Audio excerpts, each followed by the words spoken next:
नमस्कार। आप सभी का मेरे चैनल पर स्वागत करती हूँ। पिछले वीडियो में हमने मध्ययुगीन काव्य में भक्ति महिमा पढ़ा था, जो कि संत दादू दयाल जी ने लिखा था। इस वीडियो में मध्ययुगीन काव्य में विभाग आ बाल लीला पढ़ना प्रारंभ करेंगे, जो कि संत सूरदास जी ने लिखा है। तो आइए, आपका ज्यादा समय न लेते हुए हम पाठ की तरफ चलते हैं।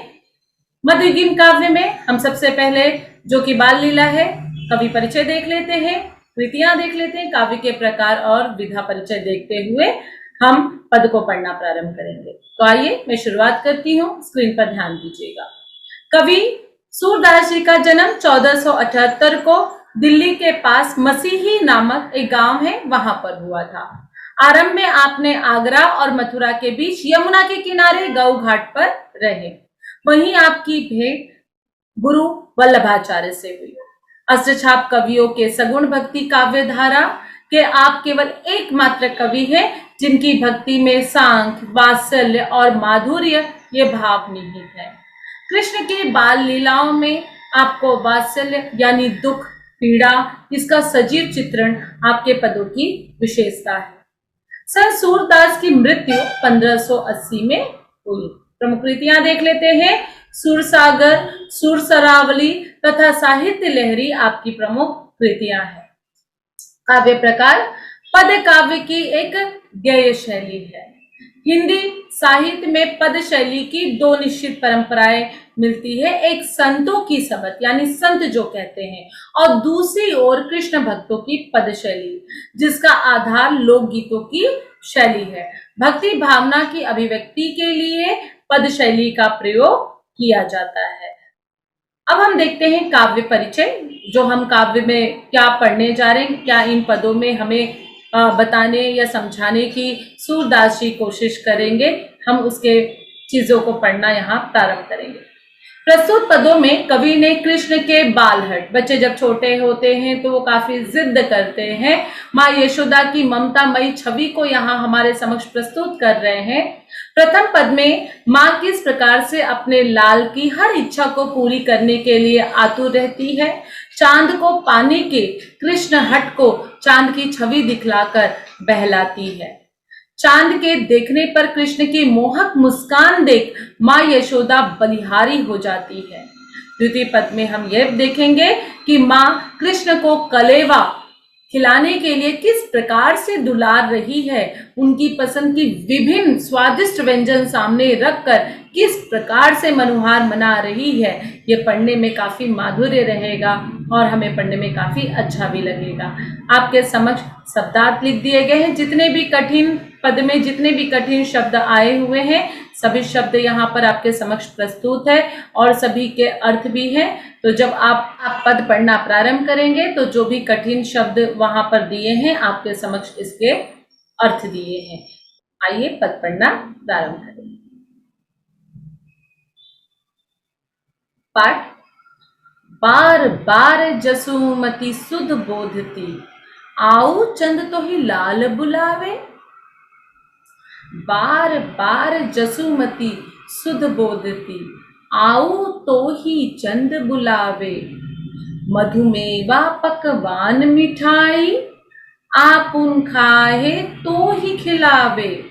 इस भावार्थ में माँ यशोदा अपने बेटे को चुप करा रही हैं और चुप कराते कराते उन्हें बार बार समझाती है।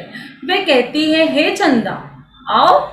जब बच्चा रूठ जाता है, छोटा बच्चा रूठ जाता है, तो माँ उसे बहलाने के लिए, फुसलाने के लिए कभी ये चीज़ों का लालच देती है, कभी वो चीज़ों का लालच देती है। उदाहरण के तौर पे अगर बच्चे को कहीं लग जाता है तो माँ अपने बच्चे को मनाने के लिए या अपने बच्चे को ज़्यादा चोट न लगने के वजह से वो कहती है, किसने मारा, इसने मारा, और माँ उन चीज़ों को मारती है और बच्चा काफ़ी खुश हो जाता है। तो इसी प्रकार से यहाँ पर उनका बच्चा यानी माँ यशोदा का लाल कृष्ण जो है वो रो रहे हैं और माँ किस प्रकार से अपने बच्चे को बहलाने की कोशिश कर रही है कि आओ चंद्रमा, आओ, देखो तुम्हें मेरा बेटा, मेरा लाल मेरा बुला रहा है। आओ तुम यहाँ आ जाओ, मेरा लाल तुम्हें शहद, तरह तरह के मेवे और मिठाई खिलाएगा। वो खुद भी खाएगा और तुम्हें भी खिलाएगा।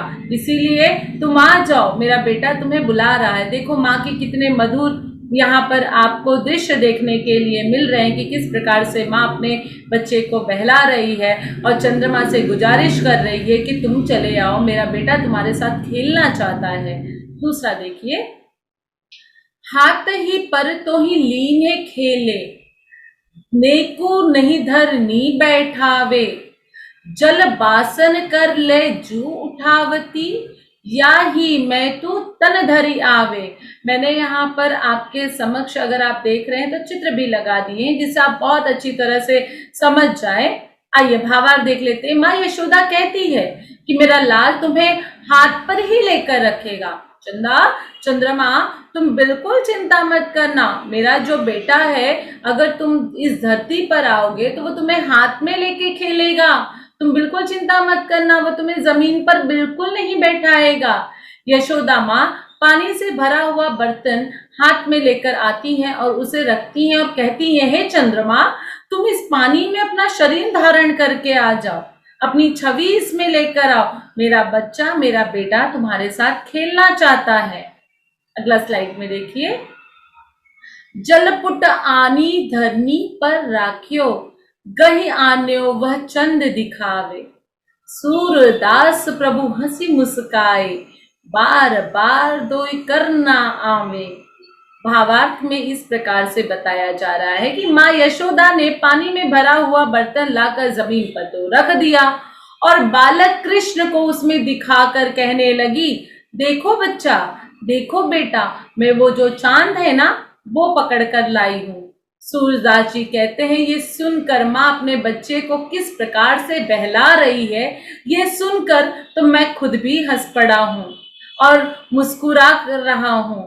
उस बर्तन में बार बार अपने हाथों को कृष्ण डाल रहे हैं। माँ के बहकाने पे किस प्रकार से भगवान खेल रहे हैं, ये जो माधुर्य चित्रण और माधुर्य पद में जो आपके समक्ष प्रस्तुत कर रहा हूँ, सूरदास कहते हैं मुझे इसमें काफी आनंद महसूस हो रहा है। आगे देखिए, अब हम देखेंगे दूसरे में कि कृष्ण भगवान जो है यानी कृष्ण जो है वो किस प्रकार से सो रहे हैं और माँ उन्हें किस प्रकार से मना कर खिला रही है कि चलिए भगवान आप मनोहार कर लीजिए, आप कुछ खा लीजिए। किस प्रकार से अपने बेटे को मनाती है, आइए अगला भी हम पद पढ़ना प्रारंभ करते हैं। उठिए श्याम कलेऊ कीजिए, मन मोहन मुख निखरत जीजय, कारिक दाख खोपरा खीरा, एरा आम उकरस सीरा। इस भावार्थ में माँ यशोदा अपने बालक कृष्ण को मनुहार प्यार करके उसे किस प्रकार से उठाती हैं। कहती है, हे कृष्ण उठो, उठो, सुबह का जलपान कलेवा कर लो। हे मेरे मनमोहन, हे मेरे कृष्ण, हे मेरे लाल, तुम्हारा मुंह देखकर तो मैं जीती हूँ। माँ अपने बच्चे से बहुत प्रेम करती है। आपको भी शायद माँ सुबह सुबह इसी प्रकार उठाती होंगी। कह रही है यहाँ यशोदा माँ, हे लाल, मैं तुम्हारे जलपान के लिए देखो छुआरा, किशमिश, गरी, खीरा, केरा, आम, गन्ने, रस भरा शीरा लेकर आई हूँ। उठो उठो मेरे लाल, खा लो। लेकिन अगर देखा जाए तो आज का ये कि अगर आप उठे नहीं तो माँ आपको प्यार से एक बार उठाएगी, दो बार उठाएगी, फिर आपको एक थप्पड़ मारेगी और बोलेगी अभी उठ रहा है कि बताऊं मैं। तो इस प्रकार से हमारे समक्ष अभी जो आधुनिक युग में है तो हमें इस प्रकार उठाया जा रहा है, लेकिन वो भगवान है तो ये लीलाएं हैं। तो इस प्रकार की लीलाएं चल रही है और इस पद को पढ़कर हमें काफी आनंद महसूस हो रहा है। अगर इस प्रकार हमें उठाया जाए किशमिश, गरी, खीरा, केला, आम के माध्यम से, तो बच्चों शायद हम बहुत जल्दी उठकर बैठ जाएंगे। चलिए अगला पद देखते हैं। श्रीफल मधुर चिरौंजी आनी, सफरी चूरा और खुबानी, घेवर फैनी और सुहारी, खोवा सहुत खाओ बलिहारी। इस भावार्थ में माँ कहती हैं, मेरे लाल, मैं तुम्हारे लिए नारियल का पानी और मीठी चिरौंजी लाई हूँ, साथ में अमरूद, चिवड़ा, लाल लाल जर्दालू भी लेकर आई हूँ। तुम्हारी पसंद के घेवर, फैनी, मिठाई और पूड़ियां लाई हूं। तुम उन्हें खाओ।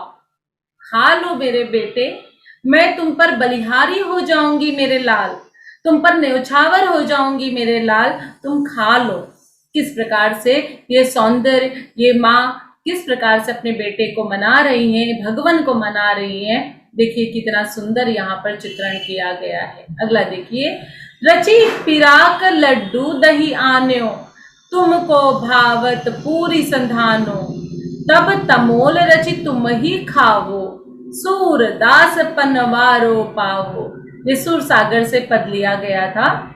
भावार्थ में माँ यशोदा कहती है अपने लाल से, अपने बेटे से, मैं तुम्हारे लिए गुजिया, लड्डू, दही बनाकर लाई हूँ। मैं तुम्हें पूरी और अचार काफी अच्छा लगता है ना, पसंद आता है ना, देखो मैं वो भी लेकर आई हूँ। खा लो मेरे लाल, खा लो मेरे बेटे। माँ यशोदा कहती है कि तुम कलेवा कर लो, इसके बाद मैं तुम्हें पान लगाकर भी खिलाऊंगी। सूरदास कहते हैं कि ये बखान करते हुए, ये लिखते हुए मुझे बड़ा ही आनंद महसूस हो रहा है, और मैं भी कृष्ण से यह आग्रह करूंगा, भगवान से यह आग्रह करूंगा कि माँ आपको मना रही हैं तो हे भगवान खा लीजिए, क्योंकि जब आप भोग करेंगे, आप खाएंगे, तो ये सूरदास जो है मुझे आपके खाने की पान खिलाई मिलेगी। तो हे भगवान आप उठिए, माँ इतने प्यार से आपको उठा रही हैं, मनुहार कीजिए, खा लीजिए। तो इस प्रकार से हमारे समक्ष इस पद को बड़े ही माधुर्य भाव से प्रस्तुत किया है। बहुत आपको पसंद आया होगा, पद को पढ़ने में आनंद भी महसूस हुआ होगा। आइए अब हम पाठ का स्वाध्याय देख लेते हैं। इसे देखकर आप अपने नोटबुक में लिख लीजिएगा। आकलन दिया है आपके समक्ष, आकृति पूर्ण कीजिए। कृष्ण खाएंगे और खिलाएंगे मधुमेवा पकवान मिठाई। पद्यांश में प्रयुक्त सौर मंडल के दो ग्रह, चंद्रमा और धरती। फिर आकृति पूर्ण कीजिए। पुत्र के लिए पद्यांश में प्रयुक्त दो शब्द सुत और लाल। शब्द संपदा देखिए, निम्नलिखित शब्दों के अर्थ वाले पद्यांश से ढूंढकर लिखिए। तो आपके समझ दिया है, ले आई आनियो, डालते हैं नारवे, धारण करके धरी, बिल्कुल नहीं नेकू। अगला देखिए, आकृति पूर्ण कीजिए। बाल कृष्ण के कलेवे वाले मिष्ठान, तो घेवर, फैनी, लड्डू, फिराक। ये तो आपको अब याद हो गया होगा, क्योंकि हमने पढ़ा तो माँ ने क्या क्या लाया था अपने बच्चे के लिए मिठाई के तौर पे, तो ये याद हो गया होगा, तो लिख लीजिएगा।